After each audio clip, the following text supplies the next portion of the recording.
Oi pessoal do canal, tudo bem com vocês? Estou voltando aqui para nós trazermos novos vídeos sobre o direito brasileiro. A partir de hoje nós iniciaremos uma série tratando sobre o controle de constitucionalidade, que é um tema que despenca em concursos públicos que exijam a formação em direito. Se você se interessa pelo assunto e quer ter à mão um resumo acerca do controle de constitucionalidade, eu peço que você já deixe aqui o seu like, se inscreva no canal, ative as notificações para receber os próximos vídeos. Chega de papo agora e vamos ao que interessa.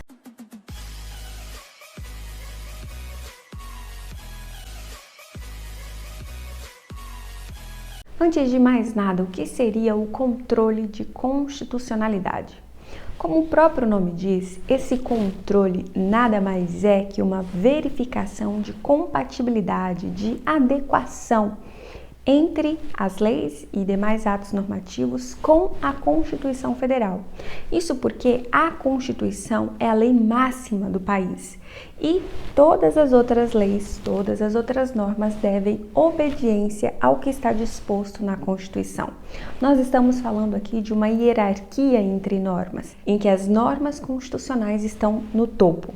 Eu digo normas constitucionais porque nós não vamos nos ater apenas à Constituição em si, ou seja, a parte permanente que fica entre o artigo 1º e o artigo 250 da Constituição Federal. Nós estamos falando aqui de um bloco de constitucionalidade. Veja que a Constituição, ela se divide em preâmbulo, parte permanente, a parte transitória. Veja que o preâmbulo não é parâmetro para controle de constitucionalidade. O preâmbulo, que é aquela parte introdutória da Constituição Federal, serve apenas como uma diretriz, um conselho, mas não é parâmetro. Já a parte permanente está ali entre os artigos 1º a 250 e o ADCT, que possui 119 artigos atualmente. Cabe mencionar que a parte transitória da Constituição só será utilizada naquilo que ainda está em vigência, posto que aquilo que não tem mais validade, não está vigendo mais, não pode ser utilizado como parâmetro de constitucionalidade. Como que é feito o controle? Primeiro, nós temos que analisar o parâmetro. Como dito aqui, seria esse bloco de constitucionalidade, que abrange a parte permanente, a parte transitória, com seus artigos que ainda estão em vigência, e aqueles tratados e convenções internacionais sobre direitos humanos que ingressaram no ordenamento jurídico pelo rito qualificado do artigo 5º, parágrafo 3º da Constituição Federal. Nós vamos analisar uma outra lei, uma outra norma que é chamada de objeto. Essa é a análise feita, o controle vai ser feito analisando essa lei específica em comparação com a Constituição, que é o parâmetro. Nós temos então parâmetro e o objeto. Quando nós falamos em controle de constitucionalidade, nós temos que analisar o seguinte: primeiro, todas as leis nascem constitucionais. Pelo menos deveria ser assim. Dessa forma, o controle vai incidir apenas excepcionalmente em alguns casos. Para ficar clara aqui a questão do parâmetro e o objeto, veja que a nossa Constituição Federal foi promulgada em 1988. Se nós formos pegar uma lei de 1986, por exemplo, comparando ela à Constituição, nós temos as seguintes hipóteses. Se a lei estiver de acordo com a Constituição, que é posterior a ela, nós teremos o evento da recepção. A Constituição Federal de 88 recepciona a Lei de 86, que está de acordo com as normas constitucionais. Aqui há uma recepção por conta da compatibilidade entre as normas. Por outro lado, se essa lei de 86 for incompatível com a atual Constituição de 88, ela será revogada, não recepcionada pela atual Constituição. Isso porque não há que se falar no Brasil em inconstitucionalidade superveniente, ou seja, a Constituição surgiu depois, por isso há uma inconstitucionalidade superveniente. Nesse caso, a Constituição não recepciona essa lei, portanto, ela será revogada do ordenamento jurídico. Agora, se nós pegarmos a mesma Constituição de 88 e a compararmos com uma lei posterior, por exemplo, uma lei de 95, se essa lei de 95 for incompatível com a Constituição de 88, nós estaremos diante de uma inconstitucionalidade. Por outro lado, nós temos ainda a questão da emenda constitucional, que é considerada Constituição. A emenda constitucional, que seria uma norma derivada, a Constituição de 88 é considerada uma norma originária, já que as normas ali estipuladas foram previstas pelo Constituinte originário, ao passo que uma emenda constitucional é uma norma derivada, uma vez que não foi prevista logo da sua criação, da sua promulgação. Sendo assim, uma lei de 95, por exemplo, comparado com uma emenda constitucional de 2012, ela vai ser o objeto, a emenda vai ser o parâmetro, não mais a Constituição.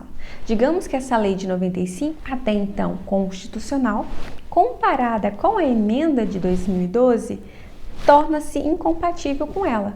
Nesse caso, como a lei é anterior ao parâmetro, nós estaremos diante de uma não recepção, uma revogação.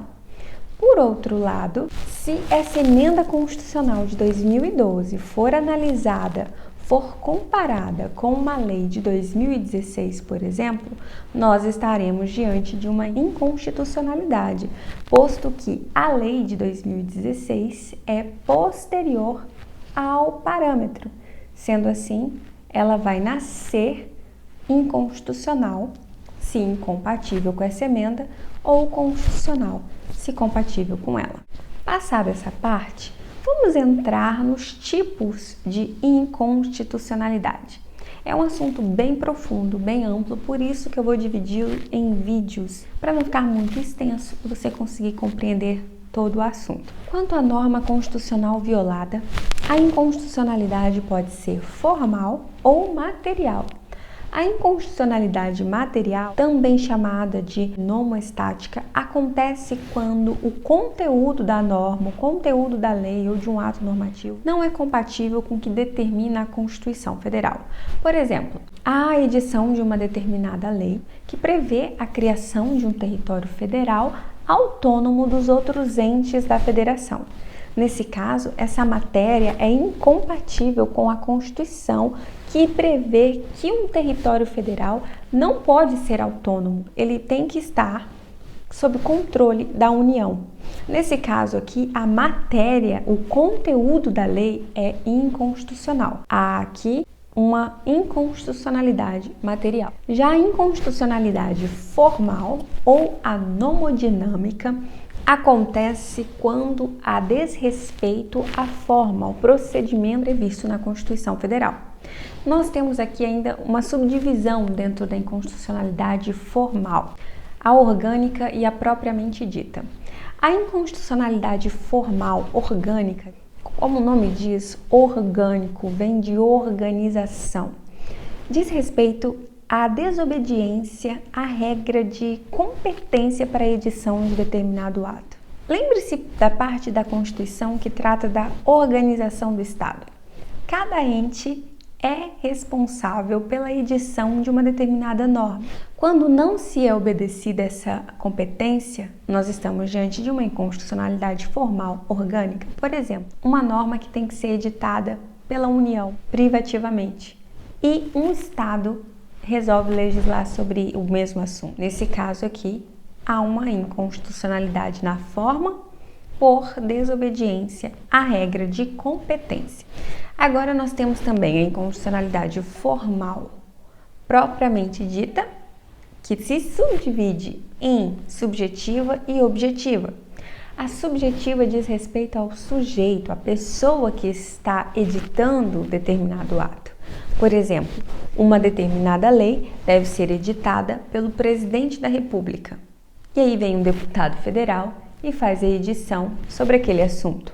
Nesse caso, há uma inconstitucionalidade formal subjetiva, que diz respeito ao sujeito que editou o ato.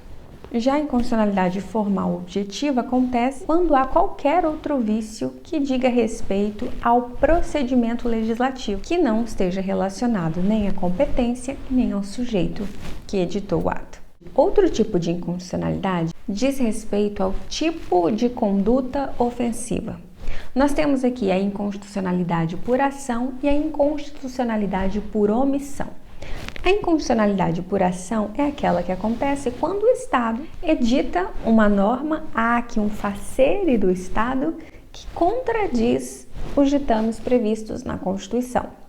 Há uma ação, há uma conduta positiva do Estado. Em oposição à inconstitucionalidade por ação, nós temos a inconstitucionalidade por omissão, que acontece quando há uma inércia do Estado em editar determinada norma.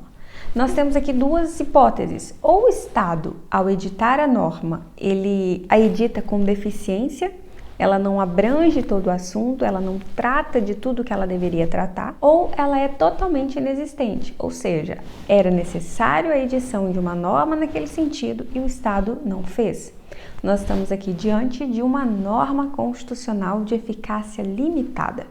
Se você não sabe sobre esse assunto, eu já deixei um vídeo aqui no canal falando sobre isso. Quanto ao momento, a inconstitucionalidade pode ser originária ou superveniente.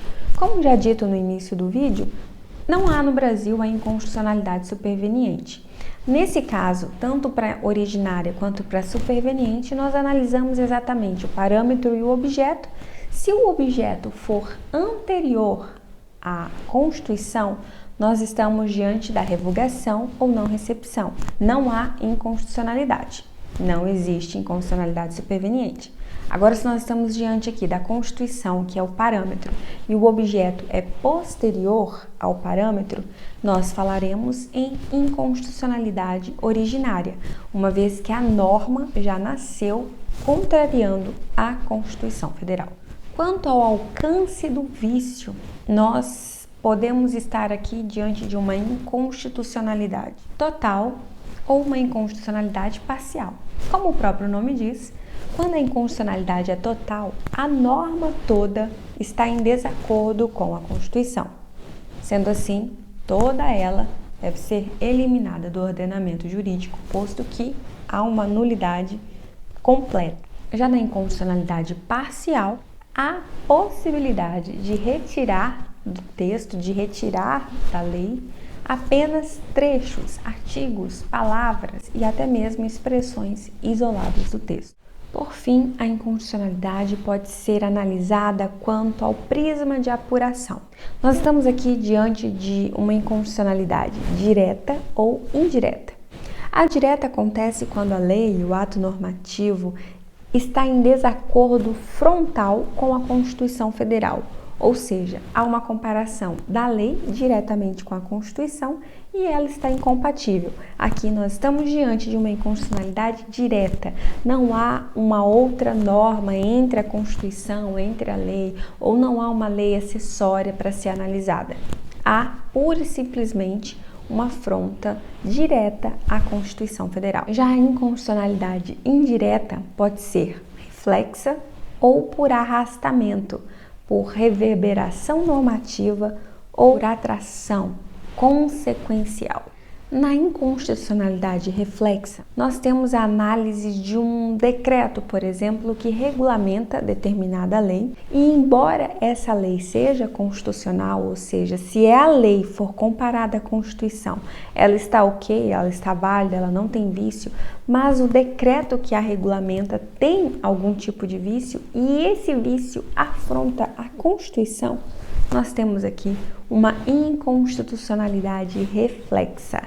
Ou seja, o decreto não vai ser considerado inconstitucional, pois ele não vai ser confrontado com a Constituição. Haverá aqui um controle de legalidade, posto que ele vai ser objeto de comparação à lei que é considerada constitucional.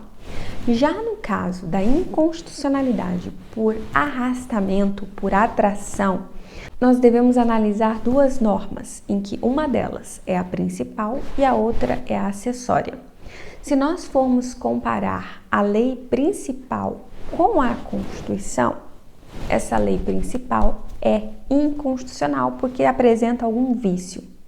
Nesse caso, a lei acessória, que seria uma lei que regulamenta essa lei principal, ou aqui nós podemos falar em um decreto regulamentar, Esse decreto, por ser acessório à lei, e se a lei for declarada inconstitucional, por arrastamento, esse decreto também será inconstitucional e, portanto, aqui tanto a lei principal quanto a norma acessória deverão ser extirpados do ordenamento jurídico. Bem, pessoal, por enquanto é isso. Nos próximos vídeos nós falaremos sobre outros assuntos relacionados ao controle de constitucionalidade. Se você se interessa, não se esqueça de ativar as notificações para receber os próximos vídeos. Até lá!